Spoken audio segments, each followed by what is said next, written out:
بسم اللہ الرحمن الرحیم۔ السلام علیکم ورحمۃ اللہ وبرکاتہ۔ منیفہ وائس میں آپ سب کو خوش آمدید۔ تو گائز، آج میں آپ لوگوں کو حضرت علی رضی اللہ تعالیٰ عنہ، ایک عورت اور سہیل بن حنیف رضی اللہ تعالیٰ عنہ کا قصہ سناؤں گی۔ رات کے اندھیرے میں حضرت علی بن ابی طالب رضی اللہ تعالیٰ عنہ مکے سے روانہ ہوئے اور صبح کی روشنی ہونے سے پہلے پہلے مدینہ منورہ پہنچنے کا عزم کیا تاکہ رسالت مآب صلی اللہ تعالیٰ علیہ وآلہ وسلم کے ساتھ مل جائے۔ کعبہ میں ایک دو راتیں قیام کرنے کے دوران آپ رضی اللہ تعالیٰ عنہ نے دیکھا کہ کوئی آدمی رات کے وقت ایک مسلمان عورت کے پاس آتا ہے۔ گھر کا دروازہ کھٹکھٹاتا ہے، عورت باہر آتی ہے تو وہ اس کو کچھ دیتا ہے اور عورت وہ چیز لے لیتی ہے۔ حضرت علی رضی اللہ تعالیٰ عنہ کو اس عورت کے متعلق شک ہوا۔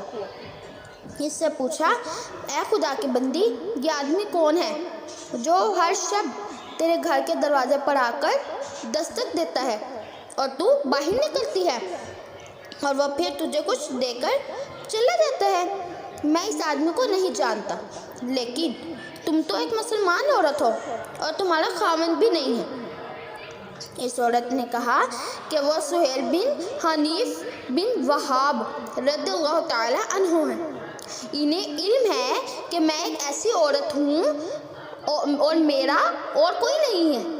وہ رات کو اپنی قوم کے لکڑی کے بتوں کو توڑ کر لکڑیاں مجھے دے جاتا ہے تاکہ میں اس کو جلا کر اپنا کھانا پکا سکوں۔ سبحان اللہ۔ تو گائز، اگلا واقعہ ہے امیر المومنین حضرت علی رضی اللہ تعالیٰ عنہ کے آنکھوں میں آنسو۔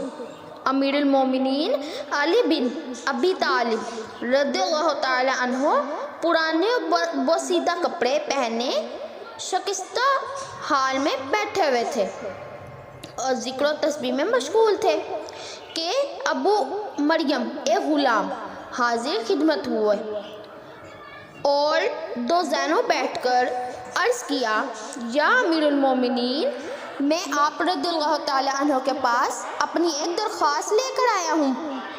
حضرت علی رضی اللہ تعالیٰ عنہ نے دریافت فرمایا، اے عمر، ابو مریم، تمہاری کیا درخواست ہے؟ ابو مریم نے کہا کہ میری درخواست یہ ہے کہ آپ رضی اللہ تعالیٰ عنہ اپنے جسم سے یہ چادر اتار دیں، یہ بہت پرانی اور بہت سیدھا ہے۔ حضرت علی بن ابی طالب رضی اللہ تعالیٰ عنہ نے چادر کا کونا اپنی آنکھوں پر رکھا اور زاروں کی طرح رونے لگے۔ ابو مریم نے شرمسار ہو کر کہا، اے امیر المومنین، اگر مجھے پتہ ہوتا کہ آپ رضی اللہ تعالیٰ عنہ کو میری اس بات سے تکلیف ہوگی تو میں آپ رضی اللہ تعالیٰ عنہ کو چادر اتارنے کا کبھی نہ کہتا۔ جب امیر المومنین رضی اللہ تعالیٰ عنہ کے آنسو ذرا تھمے تو آنسو پونچھتے ہوئے فرمایا، اے ابو مریم، اس چادر سے میری محبت روز بروز بڑھتی جاتی ہے، کیونکہ یہ چادر مجھے میرے خلیل اور میرے حبیب نے ہدیے کے طور پر دی تھی۔ ابو مریم نے تعجب سے پوچھا، اے امیر المومنین، آپ رضی اللہ تعالیٰ عنہ کے خلیل کون ہیں؟ حضرت علی رضی اللہ تعالیٰ عنہ نے فرمایا، میرا خلیل حضرت عمر بن الخطاب رضی اللہ تعالیٰ عنہ ہیں۔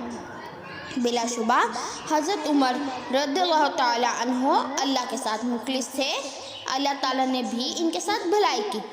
پھر حضرت علی رضی اللہ تعالیٰ عنہ دوبارہ رونے لگے، حتیٰ کہ آپ رضی اللہ تعالیٰ عنہ کے سینہ مبارک سے گونجدار آواز آنے لگی۔ سبحان اللہ۔ تو گائز، امید کرتی ہوں میری آج کی ویڈیو بھی آپ لوگوں کو بہت ہی زیادہ پسند آئی ہوگی۔ اگر میری آج کی ویڈیو آپ لوگوں کو پسند آئی تو اس کو لائک، شیئر اور چینل کو سبسکرائب کرنا مت بھولیں گا تاکہ ہر نئی آنے والی ویڈیو کی نوٹیفیکیشن آپ کو بر وقت موصول ہو سکے۔ تو ملتی ہوں اپنی نیکسٹ ویڈیو میں کسی اور واقعے کے ساتھ، تب تک کے لیے اللہ حافظ۔